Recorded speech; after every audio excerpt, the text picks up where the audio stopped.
Yeah, welcome. You and I connected a few weeks ago, and it was a great connection, and really enjoyed our conversation. So, thank you for taking the time, and you really would love to share a lot of that stuff you and I talked about. So we might have to repeat some of those things. I don't know I if you. know, right? It seems like the offline conversations before you go live is where the magic happens. Yeah. The meet and greet and go, wow, that's exciting, and Mhm. we go off on lots of rabbit warrens and different directions, and it'll happen today. What the hell? That's right. That's right. Yeah. So uh, you're in Indiana, you said? Yes, right smack dab in the Midwest of the heartland of the United States, known as Mm. the crossroads of America. The two largest interstates, north, south, and east and west, come right through Indianapolis, about 20 minutes from where I'm sitting. That's great, and I guess it's pretty hot. It's been hot right through North America the last few weeks. Uh, Yeah, very a lot of un. humidity too. It's great. Walk outside and take a second shower. Yeah. We've had a bit of humidity just the last few weeks, but the last few days more so because the heat backed off and we've had a lot of rain. But normally it's really dry up here. It's been very unseasonably hot, so we're expecting a long summer. So we'll see what happens. But look, mate, let me introduce you properly, and we can get started here.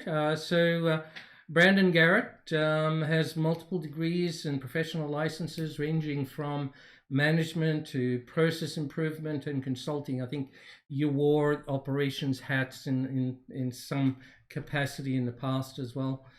Spent the last 2 decades in leadership for Fortune 500 companies in the retail, manufacturing, pharmaceutical, insurance industries, where improvement in performance of dozens of teams grew to tens of millions of dollars in revenue across numerous highly competitive markets. Really, really exciting. That's the stuff that we love to talk about, right? So, Yeah. really great to have you here. You started with the Closers Group 4 years ago, and now executive director. I think you wear all the primary hats at the top of the chain. So glad to have you, and I'd really appreciate you taking the time to talk to us and talk to the crowd out there. So I, you and I were talking. Our focus is really coaches, right? Hmm. And one of the conversation you and I have had a couple of times now is everybody thinks it's easy to become a coach. You just do some training and print a card, put up a website, and people are going to line up to become your clients and coach with you so that you can help them. And it's an amazing journey coaching, because when you help somebody and that light bulb goes off and they get the results, there's nothing like it. It's Hmm. an addiction. But what you and I found is, with so many of the coaches out there, they don't get there, and Hmm.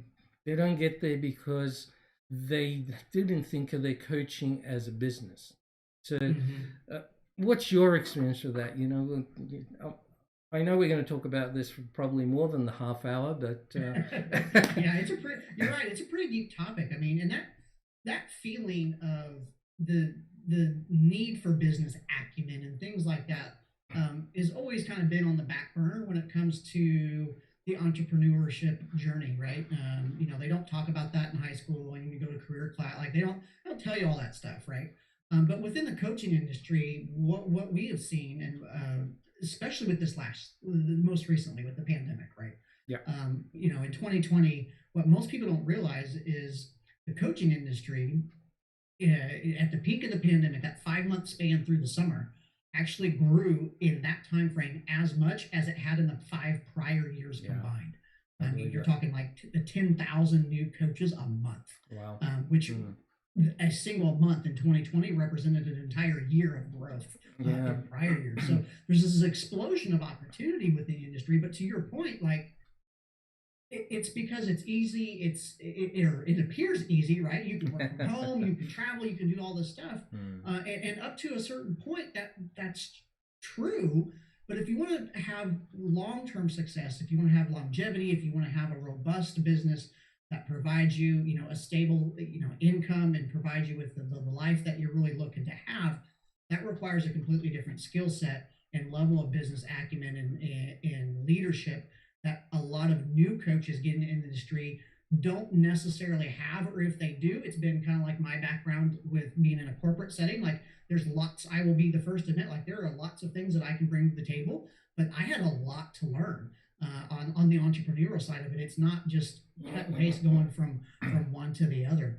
And we see at Closers Club that challenge all the time, where coaches have good offers, the marketing may or may not be on point, but they just simply don't have the training and understanding needed to build out systems, build out processes that makes their business run smooth and delivers value on a consistent basis to the customer that results in revenue for them. Yeah. They've we talk about it from the neural side, the behavioral side, right? So they've been programmed over the years in a skills area that is probably amazing, from helping people, guiding people, and being good listeners, asking good questions and all of that. But that doesn't translate into the neural programs that fall under the category that everybody hates, the S word, the sales word. Right? So we changed the title and we call it Helping People to Buy, right? Okay. But the reality is, yes, it's helping people to buy what, right? How do you get to that? You were talking about a VSL before. Do people even know what a VSL is? A lot of coaches don't. Video sales letters are fantastic tools. They can be short form, they can be long form. Anything that is dear John, dear Susie, whoever designed to get attention really is a sales letter. It can be done in content format on social media, television commercials, radio. Like those are all forms of sales letters for sure. Yeah, I'm still learning how to do those well. Yeah, there's a lot of interesting psychology that goes into that, because what's interesting is just because you can sell really well on the phone, in person, whatever it may be, doesn't mean that if you go to produce content or anything else that it's going to sell, because the psychology involved, to your point with what's going on, neurologically, is very, very different in print than it is in the spoken word. It's a completely different skill set. And that's where I think a lot of people struggle within coaching and other industries, is not understanding that there is a difference there. And yeah, I may be able to get on the phone and close new clients, but if you aren't attracting them in with the right kind of marketing, right, your business is going to be dead in the water. Sales is the lifeblood of any business. And you brought up a really good point about that dirty S word, right? Sales. And that comes about particularly here in the United States, right? The 80s and 90s and early 2000s, where there was a big change in the sales industry. That's the transition from the old model of selling, the very pushy, in your face, the stereotypical greasy-haired car salesman, or the analogy I like to use, the little lady at the mall kiosk that chases you down to spray cologne on you or give you some lotion, give your wife some lotion, right? Yeah. That style has been dead for years. It does still work in some industries, but on the whole, society and culture has shifted, and we expect a different experience. We don't want to be sold, like you even kind of touched on it. People love to buy. So really, what you're doing with sales is you're not selling them anything. You even alluded to, you're inviting them to buy, but you're identifying a problem, and then you're helping them identify the path forward from that problem that your solution may stand in the gap of. And at the end of the day, all that is influence. If you feel icky about sales, that's okay. For all you parents out there, you're getting closed every day at bedtime when your kid convinces you to let them stay up and watch another movie. Because the child has influence over you. That's what it comes down to sales. And we feel like, personally, just within our company, how we do it that's a little bit different is we look at that process as um, service driven, coming from a place of value, coming from a place of serving and trying to help. And through that, the sale happens as a byproduct after you have provided the correct information that's going to leave the prospect better than when you found them, whether they buy or not, and then they're empowered to make an informed decision based on that relationship that you've built with them. Right. That's what sales is at the end of the day. It's inspiring and empowering someone to make an informed decision to move their life forward. That is all sales is. You don't it doesn't have to be an exchange of money. Money complicates things neurologically, right? Because we all grow up with different money beliefs and things like that. Yeah, a lot of coaches, I think, not understanding some of these things or not appreciating the journey that clients go through. One thought comes to mind, and I've got a couple of questions here for you. One thought that comes to mind is if it's not the right time for the client, it's not the right time right now, but it might be in the future. And a lot of coaches walk away with the no as it's a no forever. Right. Okay. And so, that may be a question or a statement, take it any way you like. But the question I wanted to ask you is, you've seen the change over the years. In the old days, when I started out, it was a phone call or a business card, and then you had to have a brochure, you had to have the ads in the magazines and write articles in the gazettes. Done all of that. Where are we moving to today? Because last decade it was everybody wanted to have a book that became your business card became your book. Where are we today? What's going on? So the interesting thing is if we're looking at the coaching industry as a whole, which is very, very, very broad, every type of marketing is cyclical, and it's also going to be dependent on your audience, who your ideal customer is.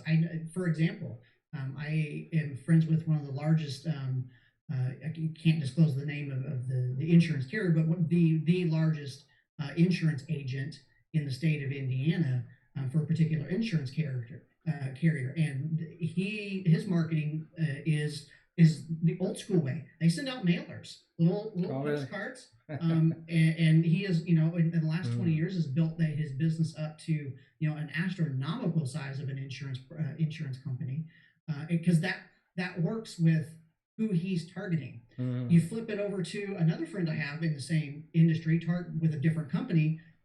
That doesn't work at all. Right.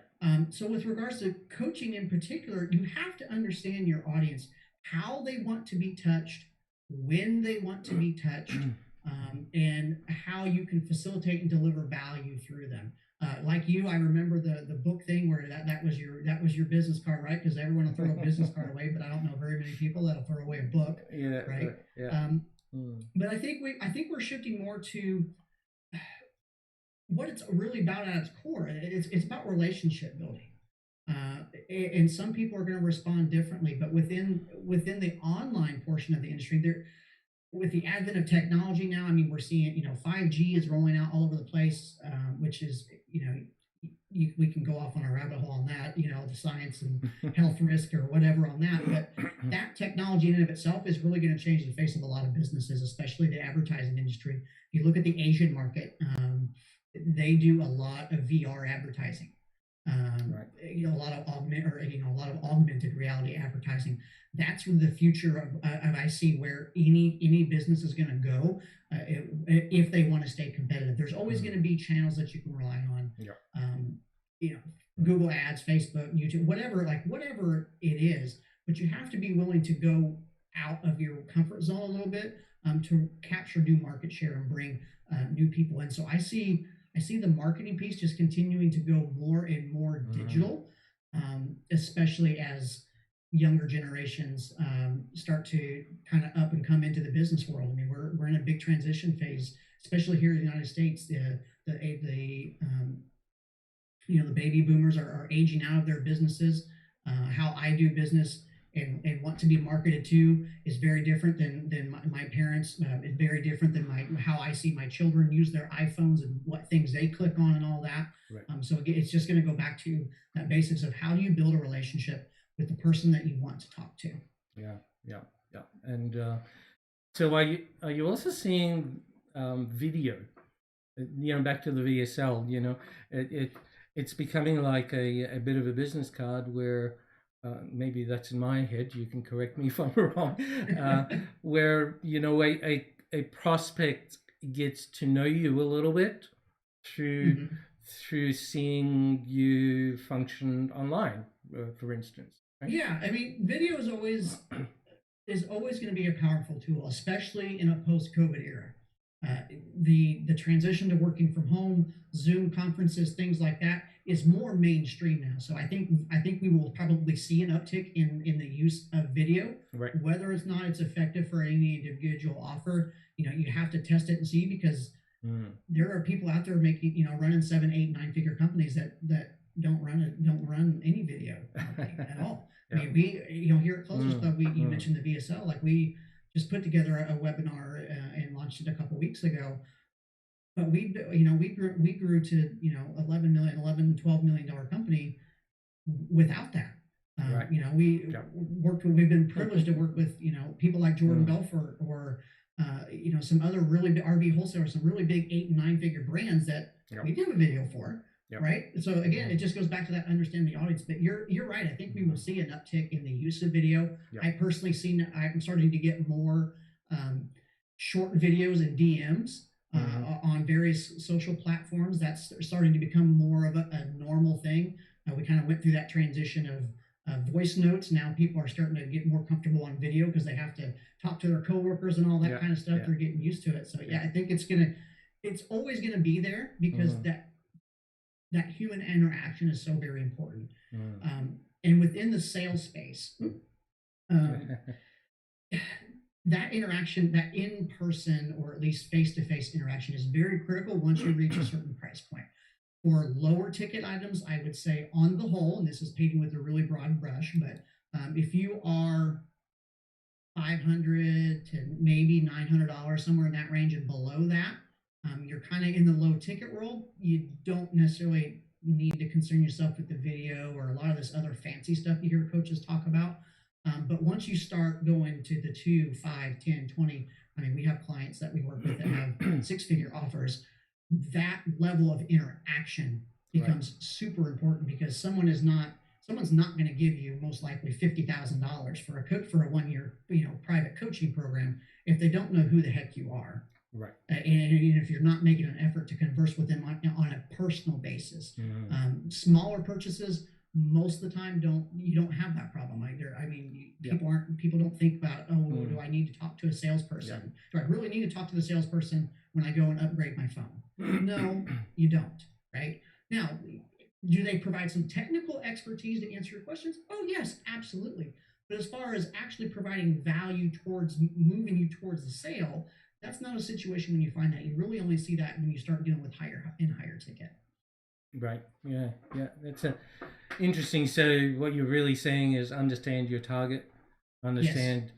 Yes. A lot of people, maybe understand their target, but they have the wrong price point. Is that also something you see a lot of?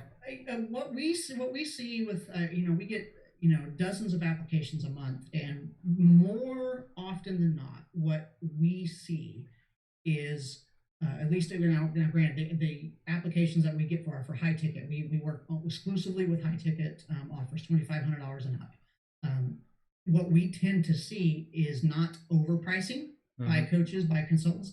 It's actually underpricing, because they undervalue themselves. They undervalue what the transformation they can provide, and a lot of times just a few tweaks to how the offer is positioned within their call to actions, if they're producing content or anything like that, or some of the support assets to the sales process they have. It is not uncommon to see a 2-3% increase, 200 or 300% increase in the price. I mean, we have that happen all the time where they'll come in, just get on an assessment call, and I'll be, well, actually, I had that when we first met, and you told me what you were doing. I'm like, dude, you need to double your price, right? We see that all the time.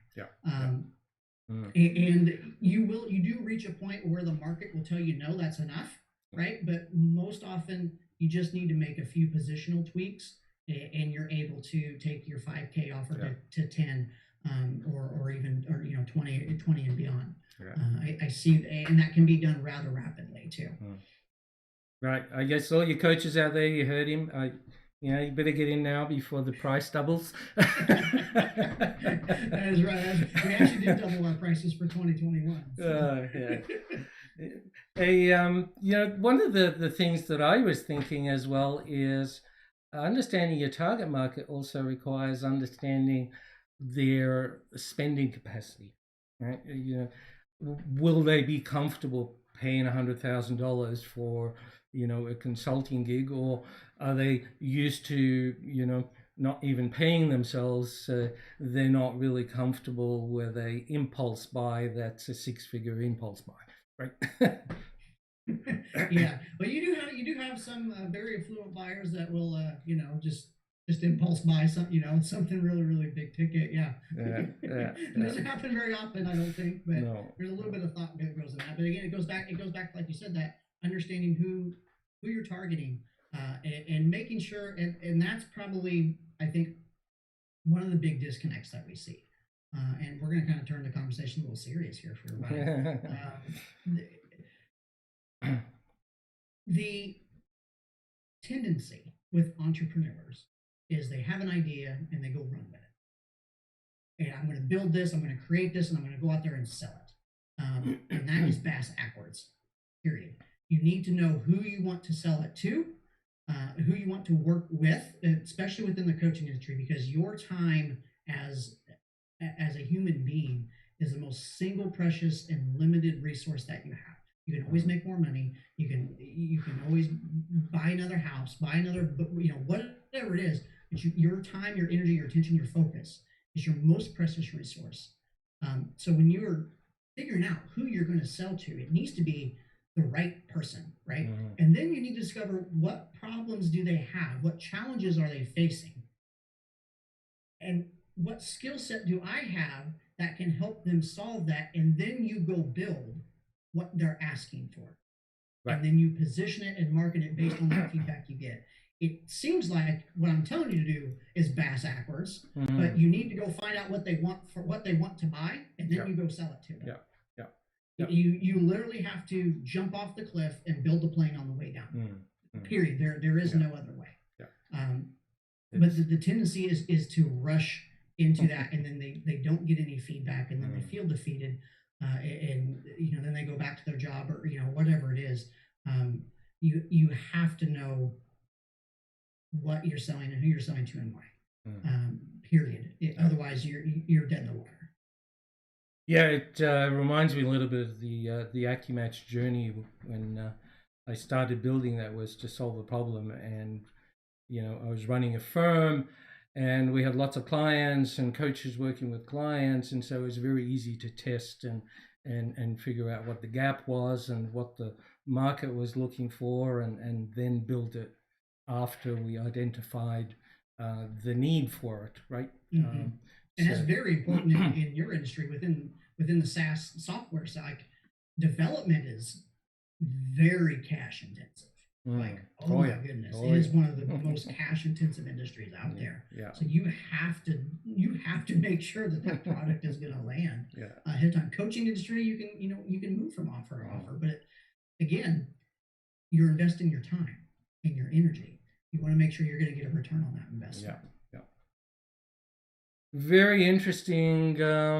Few tidbits there. There's quite a lot of information we're leaving on the table here. Just collating some of it, because one of the things I like to do at the end here is just bullet point a few takeaways for people. Just circling back to buyer behavior a little bit, and we've seen faxes. We've seen letters, stuffed mailers, or mail stuffers. We've seen the telemarketing industry. What's happening at the moment that is likely to be the next fad that, we're already seeing the UK shut down pretty much email marketing as a cold marketing technique. What's going on? That's EU, I think, not just UK, right? Mm.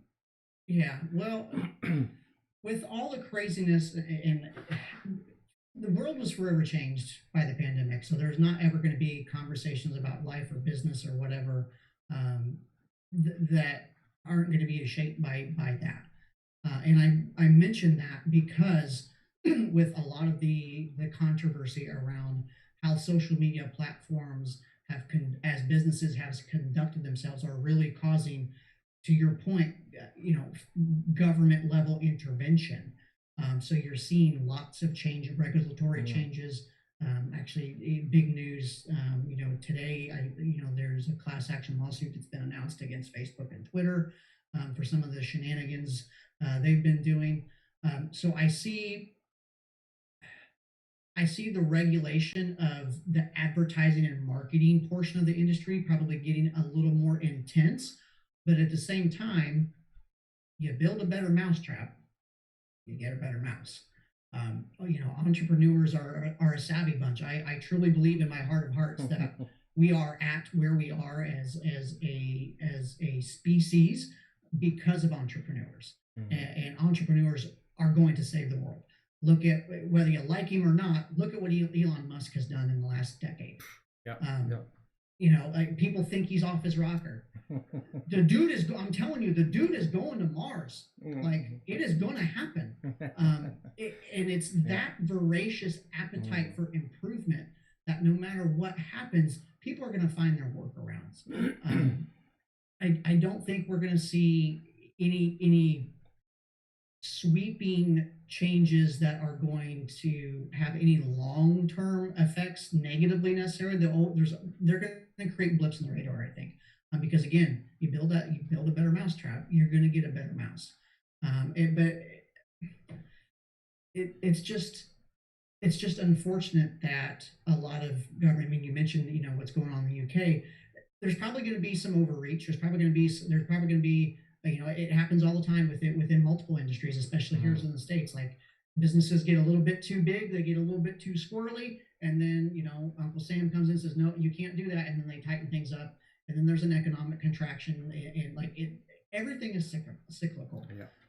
So just understand that and be patient. If you're not thinking in terms of 4, 5, 8, 10-year cycles within your business, you're missing the boat. And that sounds really insensitive to say when many people right now are still in the thick of their lives being turned upside down with what's going on with the pandemic and stuff. But if you look back over the course of the last 100 years, like it's always this, but it's also always going up too.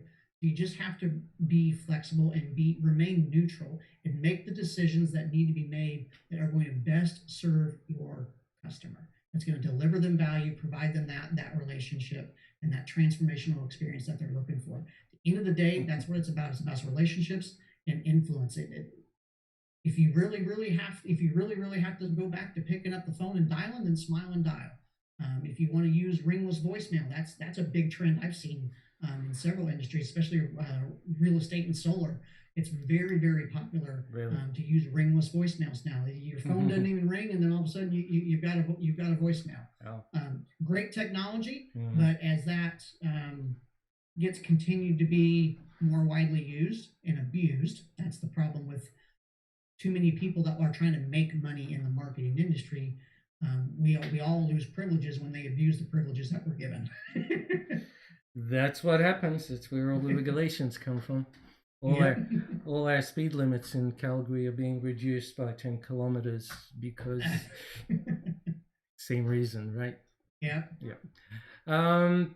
Mate, we're at the 30-minute mark. We have to respect people's time. So, but you just opened up a can of worms for another conversation. I think you and I probably need to have another one of these and talk some more. But just as I said, to leave people with the key points.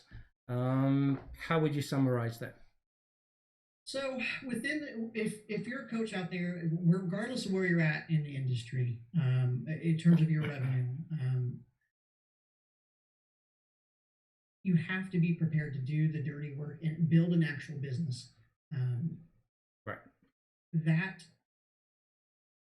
thought, that mindset, that understanding, when you really, really embody that, will change your total perspective on the actions that you think you need to take, the projects you need to devote time to. When you actually start looking at it from that 5, 10, 15-year out actual perspective, and not the flashy Lambo or the jet or whatever you saw in the marketing ad. Like, you have to be able to step out of that and be objective and understand that, hey, I'm going to have to, I've got to build a real business here, and you're not going to be able to do it all yourself. That's perfectly okay. We all start out as the chief cook and bottle washer, the janitor, the CEO, the customer service rep. But start reaching out to those around you and build a team. Don't be afraid to go out and hire someone to come part of your internal team, or outsource someone else's expertise where you are weak. That a lot of people are afraid to do that, because then they feel like they're giving away control of their business. And for entrepreneurs, that happens a lot. Like, hey, I created this, like my baby was an infant, and then it started crawling and it's walking, and now it's starting to run. Well, if you want it to run a marathon, you're going to need, unless you're unless you're a marathon expert, you're going to need someone to help teach you to do that. Right. Whether it's sales, whether it's marketing, whether it's customer service, be prepared to invest in your business that way. If you have that, if you feel like, I just don't know what to do, that's a knowledge gap. Or if you're experiencing pain, that's a sign that something's going on in your business that you need to solve. And stop asking how I solve it, and start asking, who can help me solve this. If you make that pivot with your thought process and start asking that question, your mind will open up to a world of possibilities, and you will have people coming to you that can solve the challenges that you're having, and that in turn build your business even more. Awesome. Again, you just opened up another conversation for 2 more sessions. But really appreciated it. Love chatting to you, Brandon. It's really awesome, very energizing, and appreciate your time. And look, definitely need to schedule another one. So watch for my email, and we'll catch up then. Yeah, definitely. Pleasure to be on, and definitely look forward to coming back again, and we'll talk some more. All right, you take care, man. Take care. Thanks.